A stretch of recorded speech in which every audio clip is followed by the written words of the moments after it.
Have you ever thought, is this just me when struggling to stay organized, start tasks, or manage time? For those of us over 50, these challenges might not be just aging.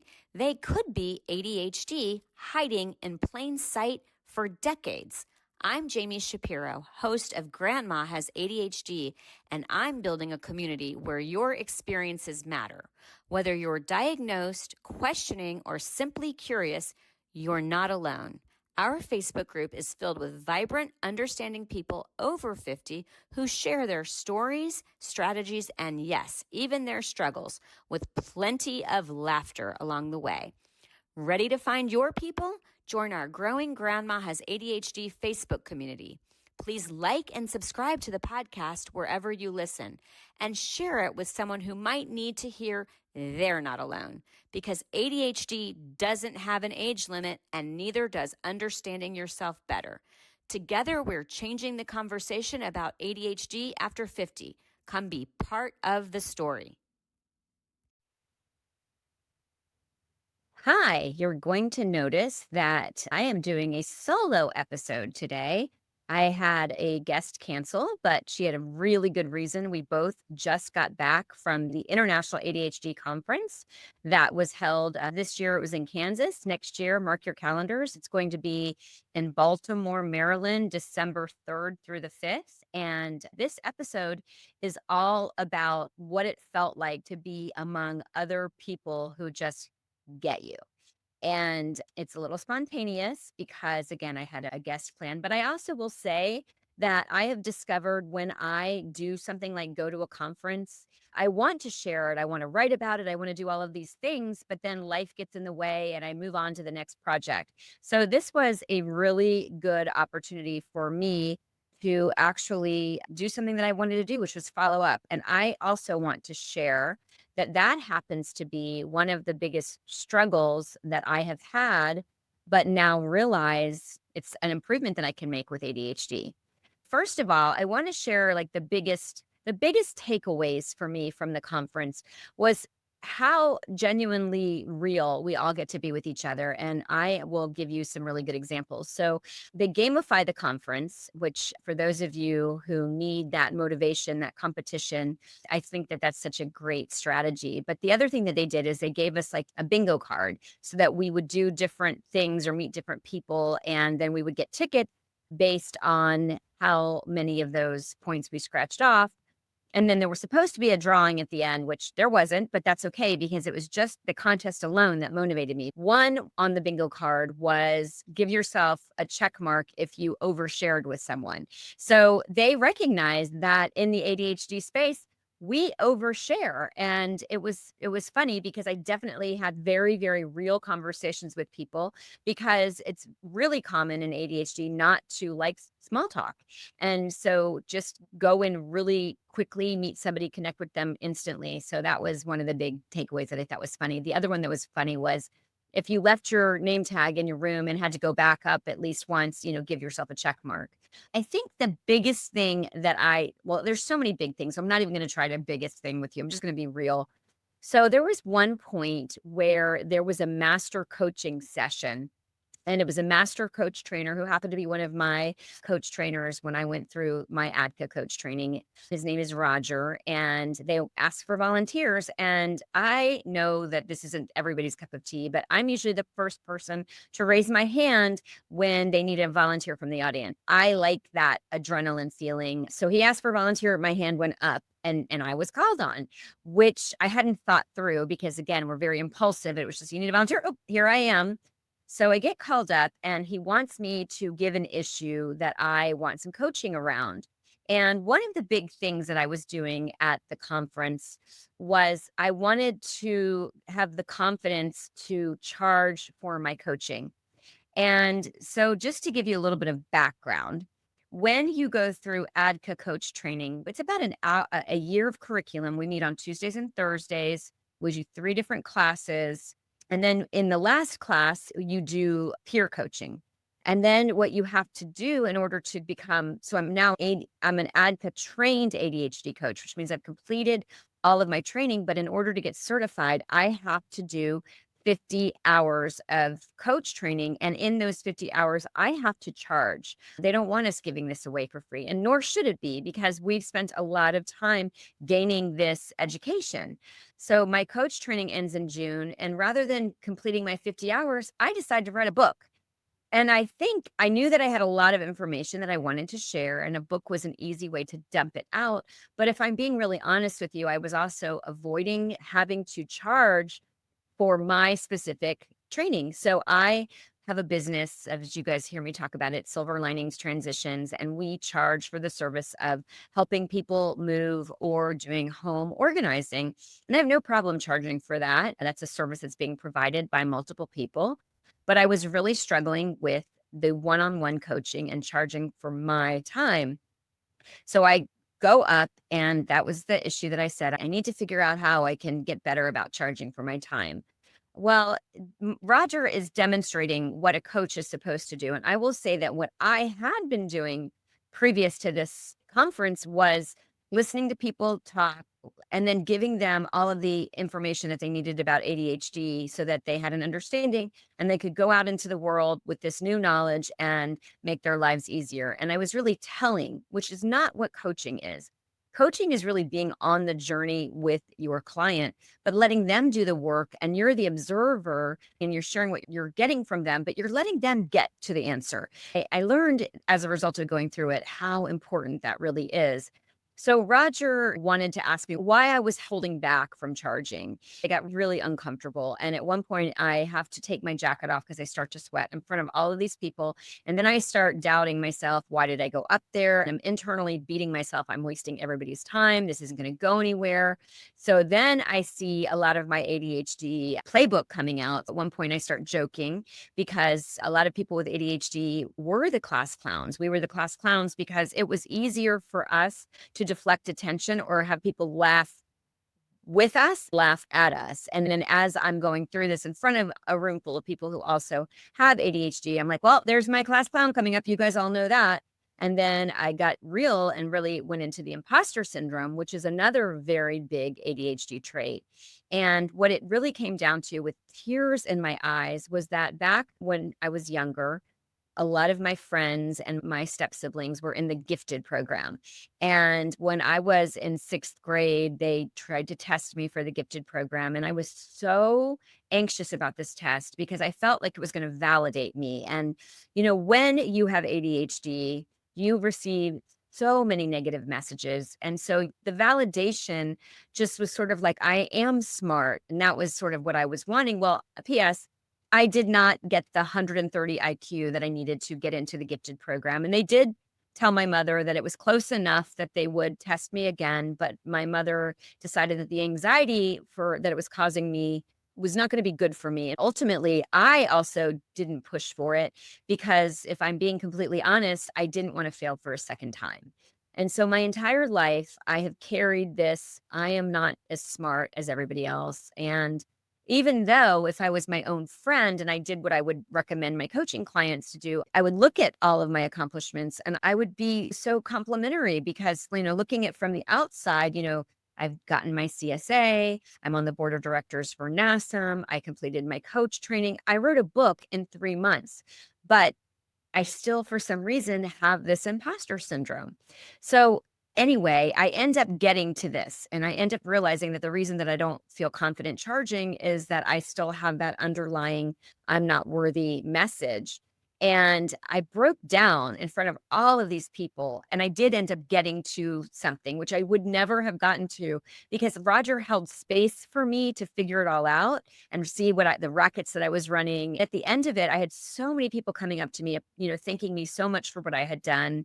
And it really changed the course of the entire conference for me because there were so many people who remembered me going up there. I really was able to see so many of my patterns playing out. But I will just say that I felt more supported in that environment than I probably have felt in any environment. And so that is the beauty of an ADHD community. When you embrace ADHD with other people, it is so much easier. So I want to give you a couple other really big takeaways that I took from the conference.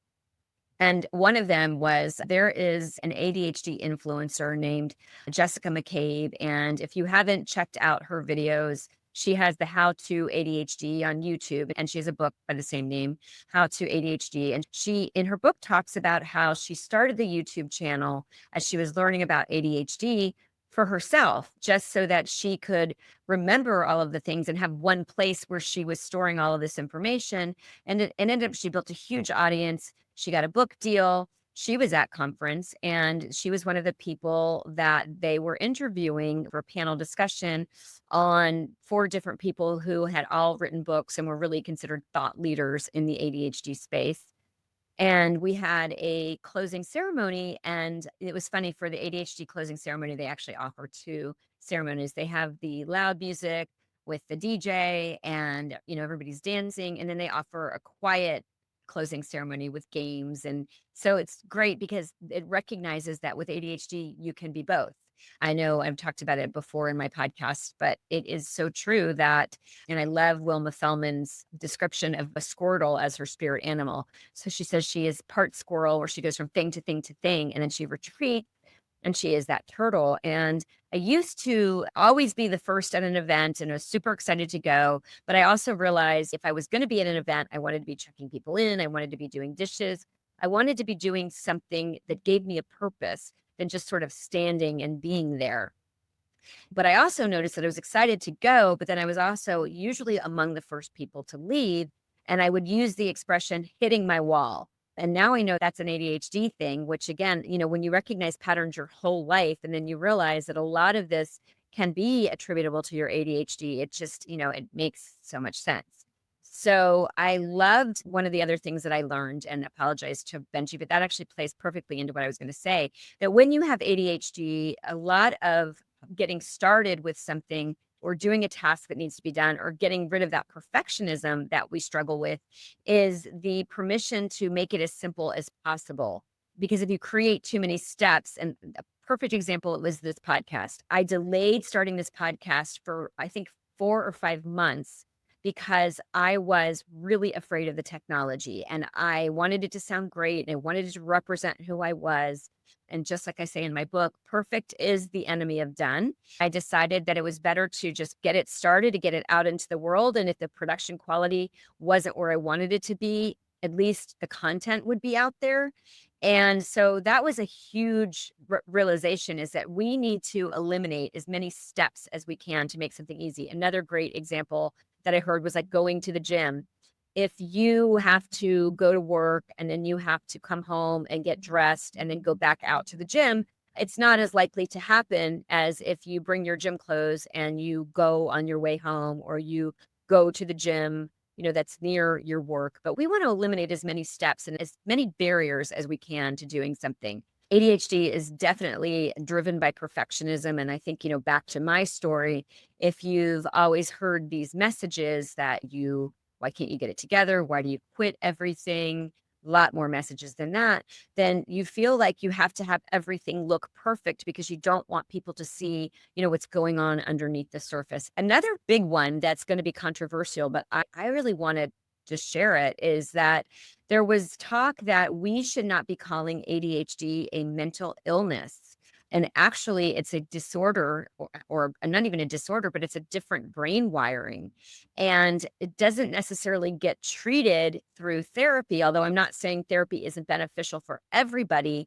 And the trauma from the ADHD is definitely going to benefit from therapy.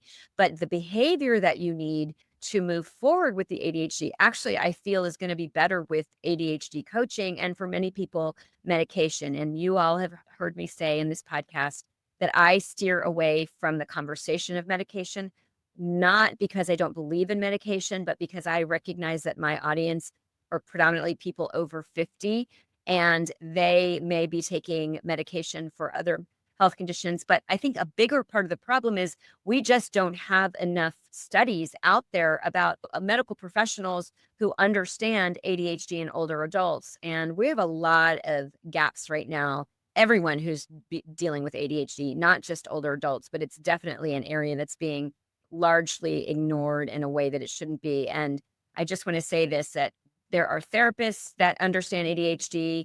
There are doctors that understand ADHD, and there are a lot who don't. So it's really, really important that if you seek a professional, you seek someone who does have an understanding of ADHD. I will also say that I gave a presentation while I was there on say yes to life with ADHD, which is really what I've learned in the speaking that I'm giving when I want to encourage people to learn about their ADHD and use that as an opportunity to sort of reflect on their lives and how the power of understanding how ADHD has been in so many areas of your life makes a difference. Then when you go through gerotranscendence, which is that life stage at the end of your life when you're reflecting on your life and you're looking at the choices and your relationships, you can make peace with those. And I think that understanding ADHD and its impact helps to make peace with that. But one of the questions that I asked when I did my presentation, the audience, I was explaining my relationship with my mom and how, it was so strained and how coming together to write the book and understanding ADHD, it really helped us to repair a relationship that really needed a lot of repair. And I asked how many people had estranged relationships because it's actually very common in the ADHD space to have estranged relationships. And more than half the people raised their hand. And I think that's because we are dealing with emotionally dysregulated family that has raised us, and they were raised by emotionally dysregulated people because remember, ADHD is highly, highly heritable. And you have generations of people who didn't understand it and they didn't understand rejection sensitivity, which is a real, real thing. So we perceive things very differently. And as my grandmother used to say, we make mountains out of molehills. But I think when you get an understanding of your ADHD and you can look at your parents and how they raised you and look at the parents and how they raised them, it really makes sense. I'm not saying that it excuses your childhood, but I was able to look at my mom and realize that had she been properly treated for her ADHD, then she wouldn't have had the trauma that she had and wouldn't have done what she had done to me. And so there's a lot of healing and forgiveness that can occur when you understand ADHD. Another thing that was really big was the whole masking term, which I actually learned last year at ADHD. And in my book, this explains so much. Actually, I'm going to get a picture. For those of you who are watching this on YouTube, you'll see that this was designed by my child, Will. Oh, I'm going to go scroll on you for a second. There was an ADHD bookstore, and you, as an author, could bring at least 25 copies of your book. So I only bought 25 copies, and there were probably more than 40 books on the tables. And my book sold out well before the book fair ended, which I think says a lot about the cover. Kudos to Will. But also because I was one of the few people to write about understanding undiagnosed ADHD, because I am not a professional who can diagnose ADHD. That is somebody that you have to find a licensed healthcare professional who knows what they're doing. And there's not a lot of good screening for adults, and especially older adults or older women. But again, another conversation. If you go back and you look at the H, so the M is a lot of stuff because a lot of people with ADHD have a lot of clutter. The U has a little disco ball in it. And that's because we have these brains that are just constantly going. Someone said our brains are 4 times ahead of us. The C is for the impulse control in cookies and eating, but it can also be in shopping. And then the H is, it's supposed to look like a girdle. And for any of you who ever had to wear one, you know that it like sucks it all in and you're really uncomfortable. And then when you get home and you get to take that girdle off, it's like, I can breathe. And that's what ADHD masking is called. Masking is when you put yourself at such a high function that people think you have it all together, but really you're wound so tight. So a lot of us were letting their freak flag fly, and you could see them and you knew that they had ADHD just by looking at them. And then there were people who looked like a banker, or that might be an extreme, but they really were not comfortable like living authentically. And I had some conversations with people and I'd be like, oh, you have ADHD. And that topic of masking would come up. So we're going to take a short break because my lawn people have just come.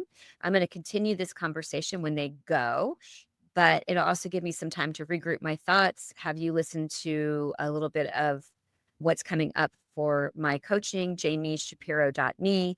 And of course, if I haven't asked you to like and subscribe to this podcast, I hope that you will. I'm definitely going to come back to this and revisit, especially the conversations that I had with people who have parents who are likely living with undiagnosed ADHD, but refuse to have conversations about it.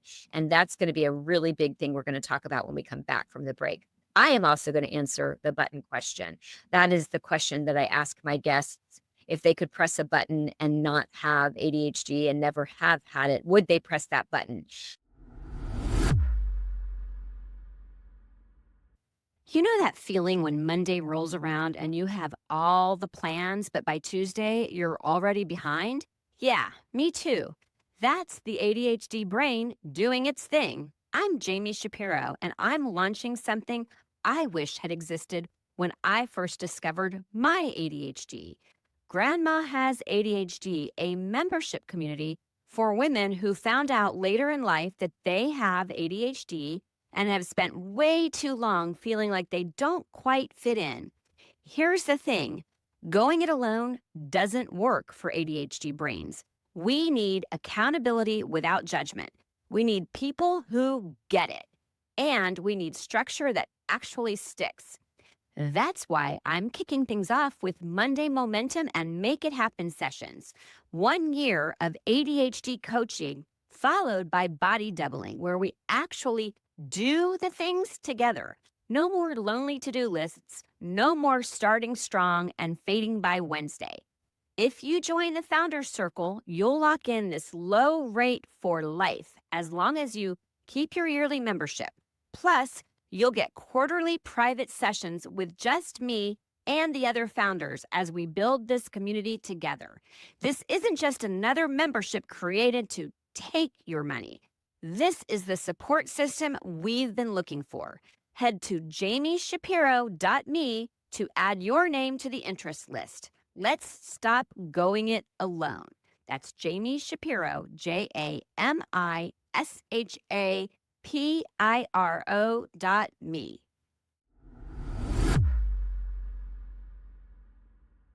Ever wondered why helping a loved one declutter feels like speaking different languages?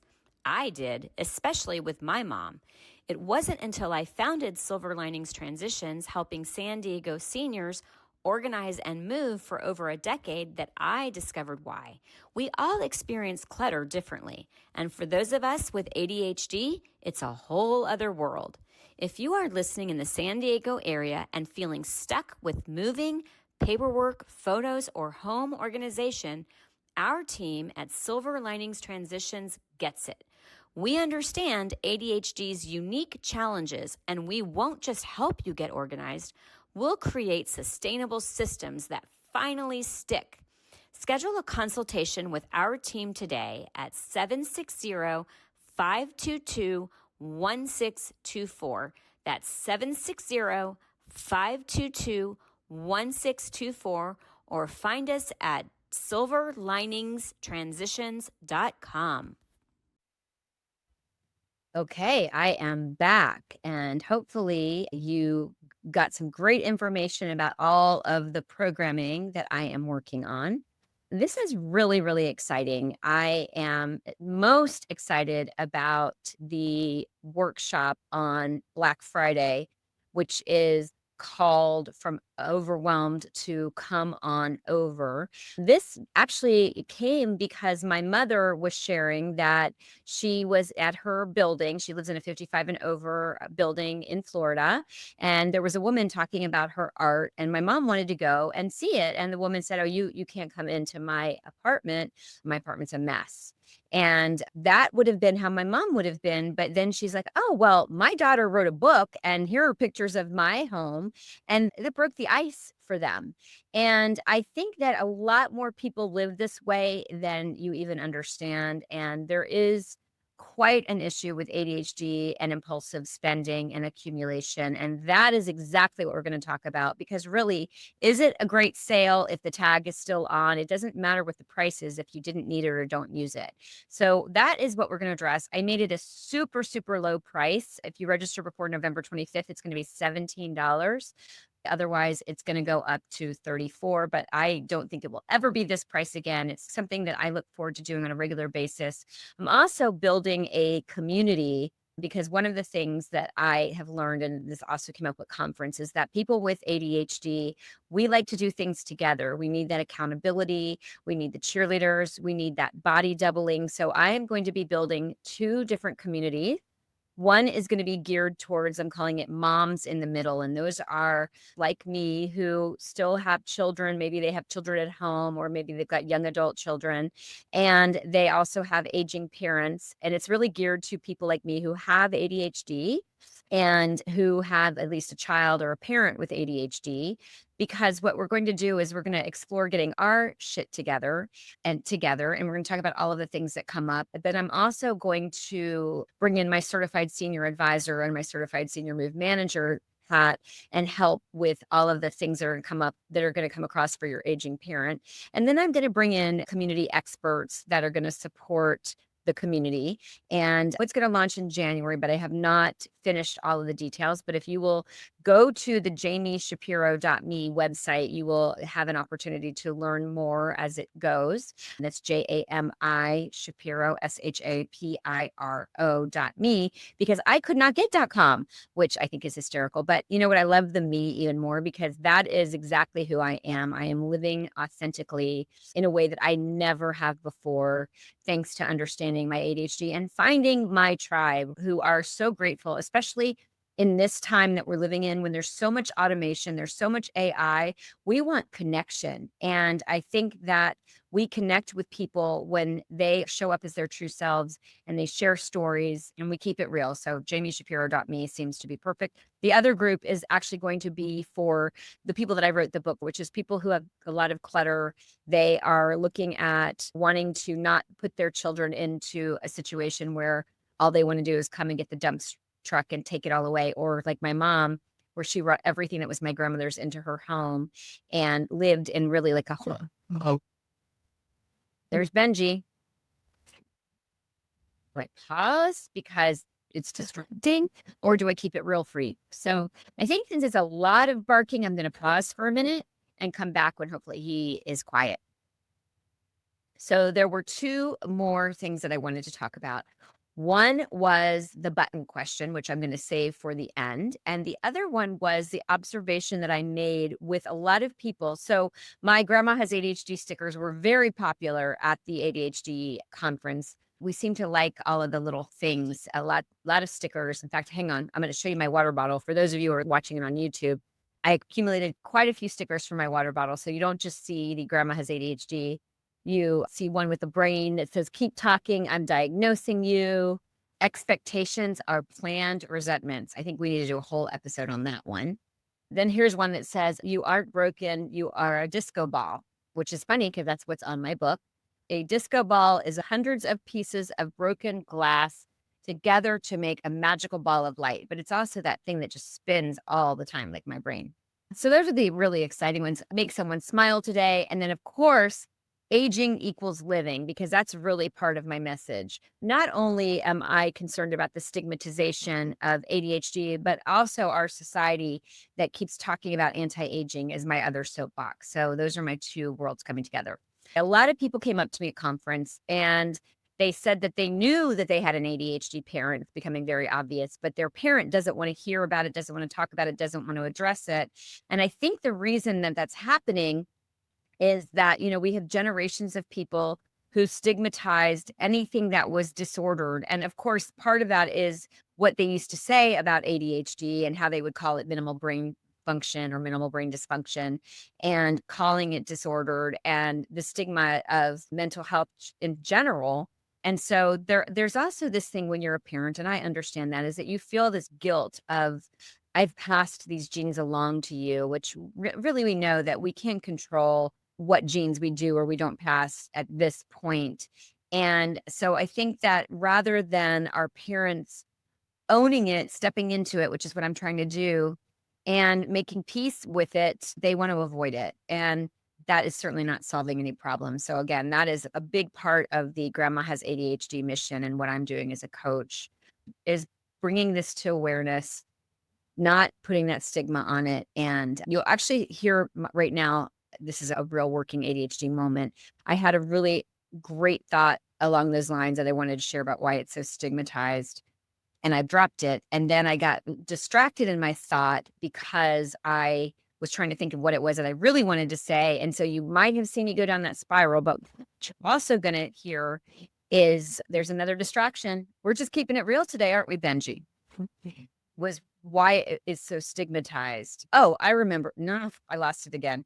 You are seeing in real life what it looks like to have ADHD. So I've got this brain that just doesn't always do what I want it to do. So I'm going to do the button question, and then I'm hoping that what I was thinking about is going to come back to me. I know it had to do with, and maybe I'll go there. It had to do with one of the reasons that we've stigmatized ADHD so much is that we called it like hyperkinetic. We thought that it was a disorder. We thought that people were stupid. They didn't understand that it was a different brain wiring, and they didn't understand that it was interest based. And it's so funny because people will even say, you can't have ADHD, you're smart. And that's such a stereotype because really people with ADHD are brilliant. We just have to find where our brilliance lies. So I can't remember exactly what I was going to say, but I think I hit the point home. So if you're listening to this podcast, then that means you are open to the idea of ADHD and you probably have ADHD friends because we tend to birds of a feather flock together. And it was amazing to me looking back on my life, how many of my friends ended up having ADHD and none of us even knew it because we thought it was only the hyperactive little boys. And anyway, so the last question is the button question, because I always ask the people that I'm interviewing if they would push the button, which is, I got that from Penn Holderness at last year's International ADHD Conference when he said if there was that easy button and he could push it and not have ADHD, would he push that button? And he said he would have pushed it as a child, but he absolutely wouldn't push it as an adult, that it has really served him. And so I always ask my guests now if they would push that button. And I will say to you that every single person, well, actually, I'm not going to tell you the answer because I want you to listen to other episodes of the podcast because I know what I do. If I hear a podcast and I like it, then I want to go back. And it's funny because if you listen to where I am now, which is I've completed ADHD coach training, I've written a book, I've now had my second child diagnosed with ADHD versus where I started. It's a journey. I knew when I was starting that I had to start somewhere and that I would grow with my knowledge. And I have, but it is always fun. Even when I start listening to podcasts, I'll usually listen to that first episode that someone recorded and gave me the courage I needed. And if I haven't driven this message home, perfect is the enemy of done. And please don't let perfect get in the way of you, authentically expressing yourself, contributing to the world. Because as Lady Gaga said, baby, you were born this way. And that is the reality. We were born with this brain for a reason. And I really, really believe that. And so anyway, button question. Don't think I have forgotten. I would absolutely not press that button. That isn't to say that there aren't parts of ADHD that I would like to trade those in, and I'll give you a couple of the big ones. And then I'll probably do an episode on what I would trade in. The rejection sensitivity for sure. I definitely know that I take rejection much harder than other people. In fact, at the conference, I said, if I get 10 positive comments and one negative comment, the negative one is the one that I'm going to spiral about and continue thinking about. So I said, please don't give me any negative comments, which was great because I could say that in that audience and they all got it. So I don't like the rejection sensitivity. I don't like that I speed through so many things and I make stupid mistakes. And here's one that I know really bothered my boyfriend, and it's something that has sat with me. So he bought a new stove, new oven with a glass top. And I was getting a hot stoneware out of the oven and I went to put it on top of the cooktop, not thinking. And when I put it on there, I split it and I scratched the stainless steel and it's there forever. And he's super meticulous. In fact, he doesn't even let me do dishes because I don't take care of things the way that he does. And he has a Starbucks collection of all of the places that he's ever gone. He gets a Starbucks mug and I broke one just putting dishes away. Like I rush so much that it's really, really hard to slow it down. So, definitely those. I will say the one area where I know a lot of people with ADHD struggle, definitely something that we can overcome. And I feel really proud that I have overcome it is that negative self-talk. I am really kind to myself. I really do think of that voice in my head and I do not beat myself up. I think actually that's one of the reasons I think we are so resilient is that we make so many mistakes that if we dwelled on them, then we just wouldn't function. And like, here's a truth. I picked out these wood floors when we bought this house. I didn't like the tile faux wood, and it was really uncomfortable and ugly, and I didn't like it.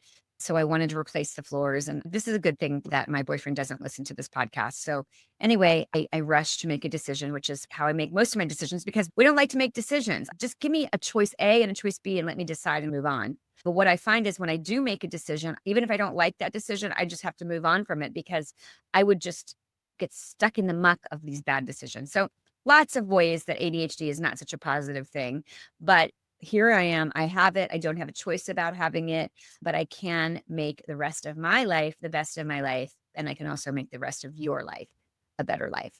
I appreciate you listening to this podcast. It was definitely different. It definitely was filled with my ADHD moments. Anyway, please like this podcast, comment on this podcast, share it with your friends, because remember, birds of a feather flock together. Thanks for listening. The opinions expressed on Grandma Has ADHD podcast are those of our guests and hosts and are intended for informational and entertainment purposes only. This podcast does not provide medical advice, diagnosis, or treatment. The content discussed in this episode is not a substitute for professional medical advice, diagnosis, or treatment. Always seek the advice of your physician, mental health professional, or other qualified health provider with any questions you may have regarding a medical condition or mental health concern. Never disregard professional medical advice or delay in seeking it because of something you have heard on this podcast. If you think you may have a medical emergency, call your doctor or emergency services immediately. The hosts, guests, and producers of Grandma Has ADHD do not assume any liability for the content of this podcast. Listen at your own discretion.